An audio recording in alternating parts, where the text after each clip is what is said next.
Mga kababayan, huwag nyo nang hanapin ang mga pulis sa presinto sapagkat kami ay nasa inyo ng mga telepono.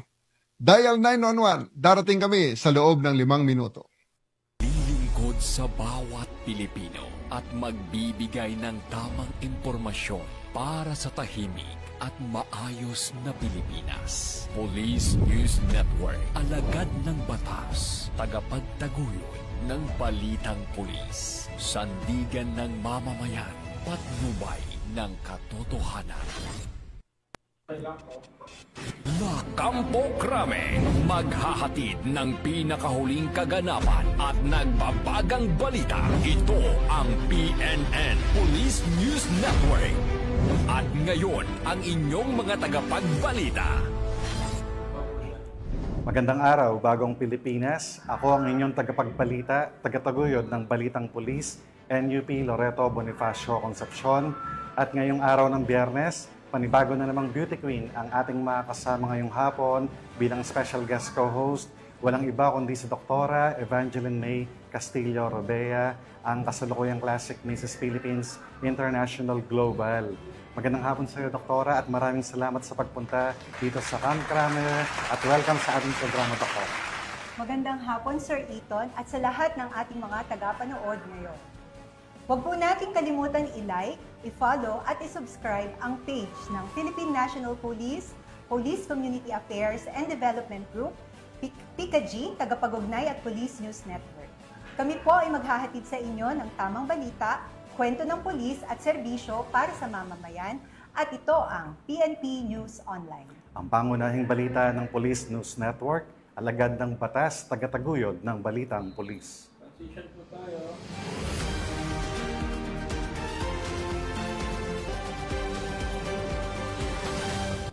Narito ang mga balitang dapat niyong abangan.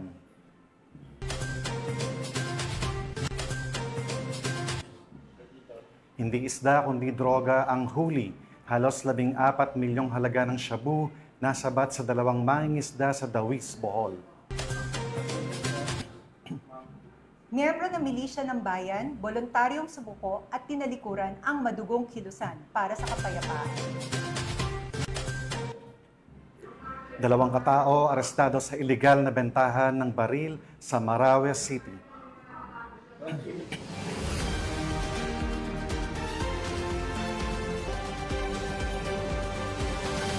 Narito ang mga balitang hatid ng ating PNN correspondents mula sa iba't ibang panig ng bansa. Transition po.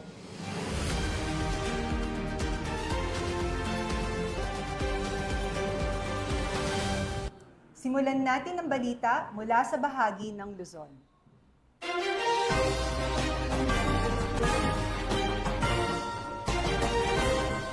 Nagdesisyong talikuran ang madugong kilusan at tahakin ang landas ng kapayapaan ang isang miyembro ng milisya ng bayan matapos siyang voluntaryong sumuko sa mga otoridad kamakailan. Sa kanya simula, malayo sa karahasan at mas malapit sa kapayapaan at kaunlaran. Ang magandang balita, hatid ni Patrolwoman Maria Ella Garcia. Nagbalik loob sa pamahalaan ng isang 53 anyos na miyembro ng milisya ng bayan sa Pinukpok, Kalinga. Nito lamang Hulyo 7 taong kasalukuyan. Batay sa ulat ng Kalinga PPO, isinuko ng dating rebelde ang isang Garand rifle na may serial number, 2 clips ng Garand rifle at 16 na live ammunition ng caliber 30. Ang pagsuko ay sinagawa sa tulong ng mga operatiba na pinangunahan ng Pinukpok MPS 103rd Infantry Battalion ng Philippine Army. Katuwa ang Provincial Intelligence Team ng Kalinga ng Regional Intelligence Unit 14, 153rd Maneuver Company ng Regional Mobile Force Battalion 15, Kalinga Police Provincial Office. Ang dating rebelde at ang mga isinukong armas ay kasalukuyan nang nasa kustodiya ng 103rd Infantry Battalion Philippine Army para sa debriefing at kaukulang proseso. Patuloy naman ang panawagan ni Police Colonel Mangili sa mga natitira pang miyembro ng komunistang teroristang grupo at NPA na magbalik loob sa pamahalaan at yakapin ang mga programa ng gobyerno na nagsusulong ng kapayapaan at kaligtasan sa bawat mamamayan. Mula dito sa Baguio City, ako ang inyong Police News Network correspondent, Patrolwoman Maria Ella Garcia, alagad ng batas, tagataguyod ng Balitang Pulis. At Patrolwoman Maria Ella Garcia. Hindi nakaligtas sa kamay ng batas ang isang lalaki matapos itong maaresto ng mga otoridad sa San Fernando City, La Union, kaugnay ng kasong frustrated homicide. Magbabalita dyan si Patrolman Dennis Carinal.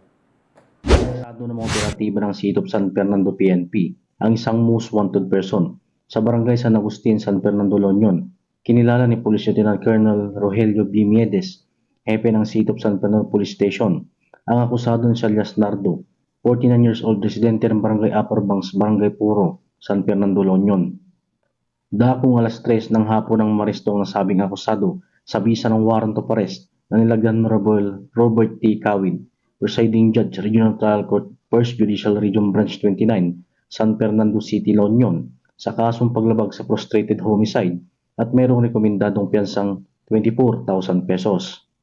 Samantala, nasa kustodiya ng City of San Fernando Police Station ang nasabing akusado para sa tamang dokumentasyon at disposisyon. Ang tagumpay ng operasyon ay bunga ng magandang pagtutulungan ng mamamayan at ng pambansang pulisya para mas lalong mapalakas ang laban sa krimen tungo sa isang mapayapa at ligtas na bagong Pilipinas. Mula dito sa PKG Ilocos Region, ako po ang inyong Police News Network Correspondent, Patrolman Dennis Carinal, alagad ng batas, tagataguyod ng Balitang Pulis. Maraming salamat, Patrolman Dennis Carinal. Bilang pakikiisa sa advokasya para sa mas malusog na pamayanan, lumahok ang PNP Bicol sa pamayanan, kasama ang iba't ibang ahensya ng gobyerno sa culminating activity ng 51st Nutrition Month na ginanap sa rehiyon. Ang buong detalye ng balita mula kay Police Staff Sergeant Mercolito Lovendino Jr. Dumalo ang Police Regional Office 5 kasama ang iba't ibang ahensya ng pamahalaan sa culminating activity at feeding program bilang bahagi ng pagdiriwang ng 51st Nutrition Month na may temang food security maging priority, sapat na pagkain karapatan natin na ginanap sa Barangay 1 EMS Barrio Covered Court, Legazpi City. Ang bawat kinatawan mula sa iba't ibang ahensya ng pamahalaan ay nagbigay ng kanilang mensahe ng suporta. Kabilang sa mga lumahok ay ang Philippine National Police na kinatawanan ni Police Major Vanessa Akyatan, Chief Cab FJ God, EMS Barrio Elementary School, 9th Civil Military Operations Battalion, Bureau of Fire Protection, Legazpi City, City Agriculture Office, Philippine Air Force Tactical Operations Group 5 at City Health Office. Sa kanyang talampati, ipinahayag ni Police Major Akyatan ang matibay na paninindigan ng PNP Bicol sa patuloy na pagbibigay ng suporta hindi lamang sa aspeto ng seguridad kundi maging sa mga inisyatibong layunin tugunan ang pangunahing pangangailangan ng bawat pamilyang Bicolano, lalo na ang pagkaroon ng sapat at masustansyang pagkain sa bawat hapagkainan. Nagpaabot din ng pasasalamat si Honorable Veronica Heraldino, punong barangay ng EMS Barrio Barangay 1 Legazpi City, sa lahat ng mga dumalo at nakisa sa selebrasyon. First, thank you very much. Yan po kita digdig. Ngayon po ay July Month of Nutrition. And welcome. Welcome sa ating Month Nutrition. So ito ay importante para sa lahat, hindi lang sa bata o kahit sa senior citizen lalo na. Pero sa atin lahat ay importante po ang Nutrition Month. Naging benepisyaryo ng programa ang mga batang may edad 1 taon hanggang 7 taong gulang kung saan tampok ang mga interaktibong gawain at pamimigay ng masustansyang pagkain upang mahikayat ang malusog na kaugalian sa murang edad. Tiniyak ng PNP Bicol ang kanilang patuloy na pakikisa sa paghatid ng mga serbisyong makakatugon sa pangangailangan ng mga mamamayan, lalo na sa mga kabataan upang mapuksa ang malnutrisyon at may sulong ang mas malusog at mas ligtas na pamumuhay. Mula dito sa probinsya ng Albay, ako po yung Police News Network Correspondent, Police Staff Sergeant Mercolito B. Lovendino Jr., alagad ng batas, tagataguyod ng Balitang Pulis. Maraming salamat, Police Staff Sergeant Lovendino. Isang dating kasapi ng Communist Terrorist Group o CTG ang voluntaryong sumuko sa mga otoridad at nagpasyang talikuran ang kilusang armado upang tahakin ang mapayapang pamumuhay. Ibalita mo, Patrolwoman Pearl Crystalline Javier.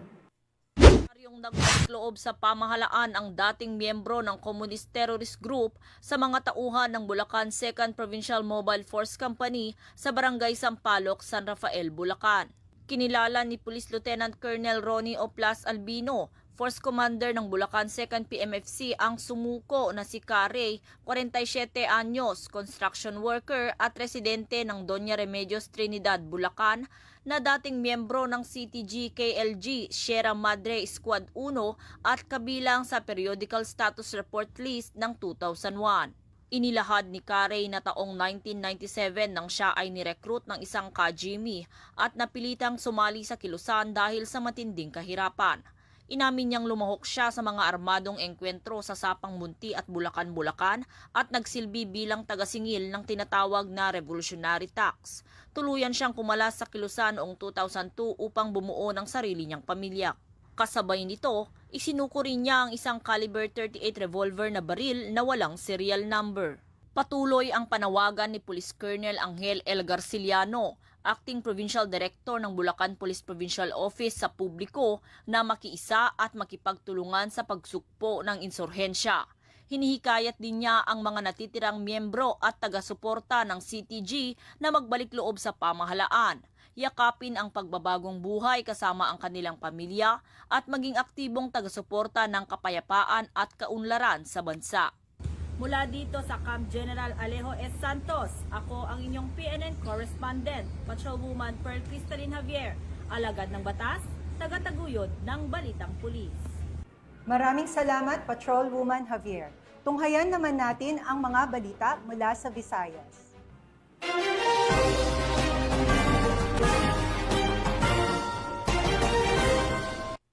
Sa halip na huli ng isda, iligal na droga ang bitbit ng dalawang mangingisda na nasabat sa isang matagumpay na anti-illegal drug operation sa Dawis, Bohol. Tinatayang halos 14 milyong halaga ng hiniinalang shabu ang nasamsam mula sa kanila.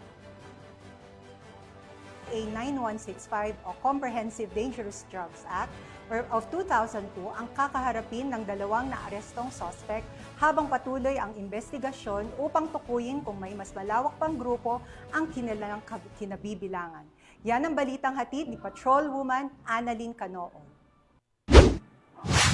Nasabat mga otoridad ang halos 14 milyon na halaga na ininalang shabu mula sa dalawang mangingisda sa dinunson na bypass operation sa Purok 1, Barangay Sungkulan, Dawis, Bohol noong ika-10 ng Hulyo sa taong kasalukuyan. Kinilala ni Police Lieutenant Colonel Jomar Pomarejos, Hepe ng Provincial Intelligence Unit, Provincial Drug Enforcement Unit, Bohol Police Provincial Office and Suspect na si Elias Iber, 39 anyos, at ang kasamahan nito na si Bibieno, 37 anyos, na kapwa-residente ng Purok 3, Barangay Mantataw, Calapi, Bohol. Dakong 1:50 na madaling araw na ikinasa ang bypass operation. Ang pinagsanib puwersa ng operatiba ng Provincial Drug Enforcement Unit, Bohol Police Provincial Office at ang mga tauhan ng Dawes Municipal Police Station at PDEA Bohol na kung saan ay naresto ang nasabing suspect. Nakuha mula sa suspect ang 15 pakete na inilalang shabu na aabot sa 2,020 na gramo at may standard drug price na 13,736,000 pesos. Bypass money, cellular phone, weighing scale, 2 Chinese tipa, plastic cellophane at backpack na ginamit bilang lagay ng illegal na droga at isang unit motor bangka na ginamit bilang transportasyon sa sinagawang transaksyon ng illegal na droga. Kasalukuyang nasa kustodiya ng Dawis Municipal Police Station ang suspect at mahaharap sa kasong paglabag sa Section 5 and 11 Article 2 ng RA 9165 o ang Comprehensive Dangerous Drugs Act of 2002. Ang operasyon pong ito ay isang klaro na ebidensya ng ating kapulisan sa lalawigan ng Bohol sa pangunguna ni Police Colonel Arnel Banson, ang ating Provincial Director, ay seryoso po sa ating kampanya kontra illegal droga. Isa po itong manifestasyon ng ating kapulisan sa Bohol ay taimtim po at dedikado po sa kampanyang ito. Maraming salamat po sa ating mga kababayan na laging nabibigay ng impormasyon at tumutulong sa ating kapulisan para po matigil na po ang paglaganap ng illegal na droga sa lalawigan ng Bohol. Sa muli po, tayo ay nanawagan sa ating mga kababayan na kung may impormasyon kayo sa mga tao o grupo na involved po sa illegal drugs o shabu o mga drug personality sa inyong lokalidad, huwag po mag-atubiling magsumbong sa pinakamalapit na police station.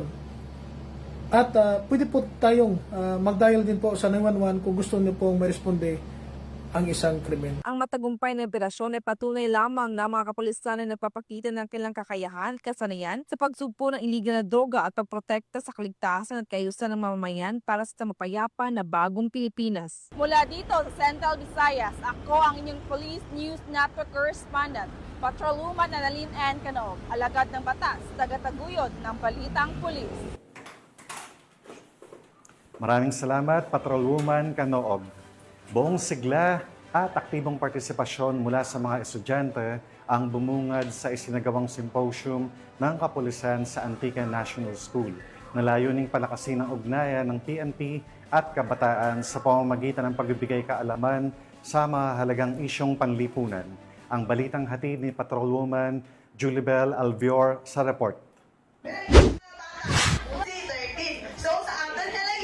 Bilang bahagi ng pagdiriwang ng ika-30 Police Community Relations Month, matagumpay na nagsagawa ng malawakang symposium ang San Jose de Buenavista Municipal Police Station sa Antique National School. Ito lamang 10 ng Hulyo taong kasalukuyan. Tumalakay sa Anti-Photo and Video Voyeurism Act, Cybersecurity Awareness, Anti-Bullying, Anti-Rape Law at ang 12 Rights of Filipino Children sa ilalim ng pamumuno ni Police Major Renato G. Monreal II, Acting Chief of Police, pinangunahan ni Police Lieutenant Cheryl R. Sapenosa, Deputy Chief of Police, ang naturang aktibidad na may kalahok na 240 grade 7 learners mula sa mga section ng Snowdrop, Lotus, Primrose, Mandevilla, Nympia at Jasmine. Naisa katuparan sa tulong ng Guidance and Values Education Department Facilitator ng paaralan sa ilalim ng kanilang Student Formation Program. Layunin ng seminar na ito na bigyan ng sapat na kaalaman ng mga kabataan upang maprotektahan ang kanilang sarili laban sa anumang uri ng pananamantala at paglabag sa kanilang karapatan. Patunay ng aktibong kampanya ng Philippine National Police sa pagpapalawak ng kaalaman sa mga kabataan bilang katuwang sa pagbuo ng mas ligtas, disiplinado at responsableng komunidad alinsunod sa direktiba ni Chief PNP Police General Nicolas D. Torre III dahil sa bagong Pilipinas ang gusto ng pulis, ligtas ka. Mula dito sa Western Visayas, ako ang inyong Police News Network Correspondent, Patrolwoman Julibel Alvior, alagad ng batas, tagataguyod ng Balitang Pulis. Maraming salamat, Patrolwoman Alvior. Narito naman ang mga balita mula sa bahagi ng Mindanao.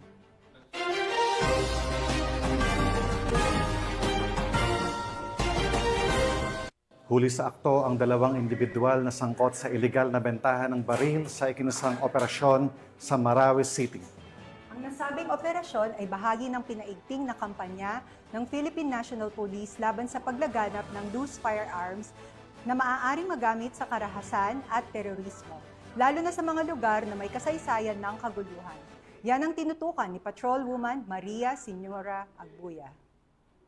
Sa ikinasang entrapment operation ng Police Regional Office Bangsamoro Autonomous Region, ang 2 individual na sangkot umano sa pagbebenta ng mga unlicensed firearms sa Marawi City nito lamang 8 ng Hulyo taong kasalukuyan. Kinilala ang mga sospek na sina alias Mamor, 36 at alias Sarip, 34, driver na kapwa Tagalanao del Sur. Nasamsam sa operasyon sa Barangay Mipaga ang 2 M14 US rifles, 2 caliber 5.56 rifles at iba pang ebidensya. Matagal nang minamanmanan ang galaw ng 2 dahil sa pagkakasangkot umano sa black market ng armas. Nahaharap sila sa kasong paglabag sa Republic Act 10591 at kasalukuyang nasa kustodiya ng Marawi City Police Station. Ang matagumpay na operasyon ay bahagi ng pinaigting ng kampanya ng PNP kontra loose firearms na maaaring magdulot ng karahasan at terorismo. Mula rito sa rehiyon ng Bangsamoro, ako ang inyong Police News Network Correspondent, Patrolwoman Maria Senyora Agbuya, alagad ng batas, tagataguyod ng Balitang Pulis. Maraming salamat, Patrolwoman Agbuya. Hindi nakalusot sa mata ng batas ang isang street-level individual matapos siyang madakip sa ikinasang buy-bust operation ng Caraga Police Regional Office. Tinutukan yan ni Patrolwoman Daphne Pasaol. Nagsagawa ng social media awareness ang mga tauhan ng Regional Police Community Affairs and Development Unit 12 sa mga mag-aaral ng Technical Vocational Livelihood o TVL ng Coronadal Comprehensive High School sa Barangay Zone 4, Coronadal City, South Cotabato. Ito lamang Hulyo taong kasalukuyan. Pinangunahan ni Police Corporal Fernan Archie Palabrica at Patrolwoman Emelo Pedroso ang nasabing awareness program sa ilalim ng pamumuno ni Police Lieutenant Colonel Demetrius E. Taipin, OIC ng RP-12. Tinalakay sa mga mag-aaral ang mga dapat at hindi dapat ipopost online. Nagbigay din ng mga safety tips kung paano protektahan ang kanilang privacy at personal na mga impormasyon sa social media. Binigyang diin din ang pagkilala sa fake news at misinformation. Layunin nito na mas paigtingin ang kaalaman ng mga estudyante sa mga banta gaya ng cyberbullying, online scams at identity theft. Hinihikayat din sila na maging responsable at maging maingat sa paggamit ng mga ito. Mula dito sa General Santos City, ako ang inyong PNN correspondent, Patrolwoman Dina Morales, alagad ng batas, tagataguyod ng Balitang Pulis. Maraming salamat, Patrolwoman Dina Morales. At yan ang mga balitang nakalap ng ating PNN correspondents mula Luzon, Visayas at Mindanao.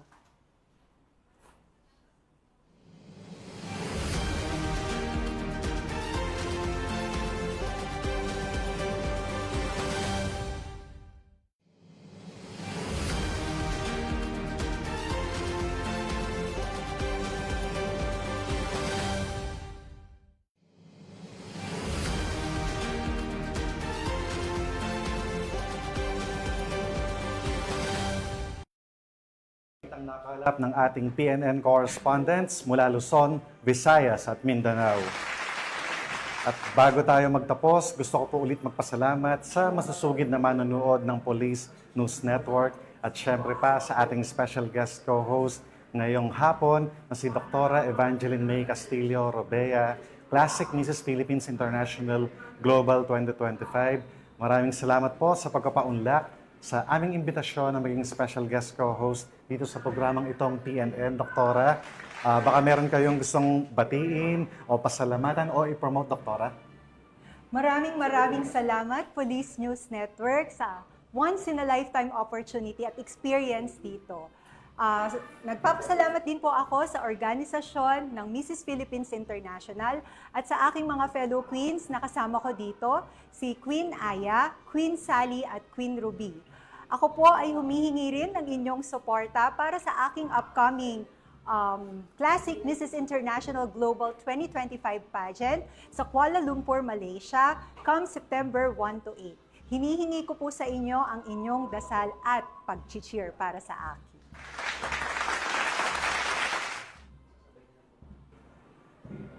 Pinapasalamatan at binabati ko rin po si Chief PNP Police General Nicolas Torre III, Police Major General Roderick Augustus Alba, the Director for Police Community Relations, PICAG Command Group na pinamumunuan ni Police Brigadier General Marvin Josaro, Police Colonel Joel Serrano, Police Colonel Adonis Guzman, at Police Colonel Joel Ada. Sa lahat ng personnel ng Police Community Affairs and Development Group at sa lahat ng magigiting na pulis sa buong bansa, maraming salamat sa inyong serbisyo at para sa isang ligtas na pamayanan. Sa ngalan ng pamunuan ng Philippine National Police, sa pangunguna ni Chief PNP, Police General Nicolas Torre III, at sa pamumuno ni President Ferdinand Bongbong Marcos Jr., kami ay maglilingkod sa bawat Pilipino at magbibigay ng tama at balansang balita. At kami po ay muling nagpapasalamat na huwag niyo nang hanapin ang mga pulis sa mga presinto sapagkat kami ay nasa inyo ng mga telepono. Just dial 911, darating kami sa loob ng 5 minuto. Dahil sa bagong Pilipinas, ang gusto ng pulis, ligtas ka. Mula rito sa tanggapan ng tagapag-ugnay ng Pambansang Pulisya, kami ang inyong tagapagbalita, NUP Loreto Bonifacio Concepcion.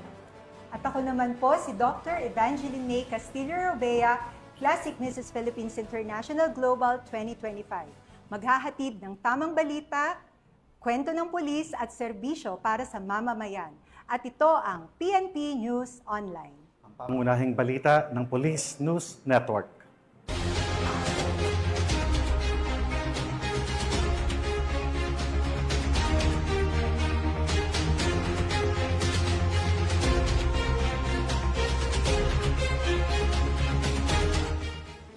Police News Network, alagad ng batas, tagapagtaguyod ng balitang pulis.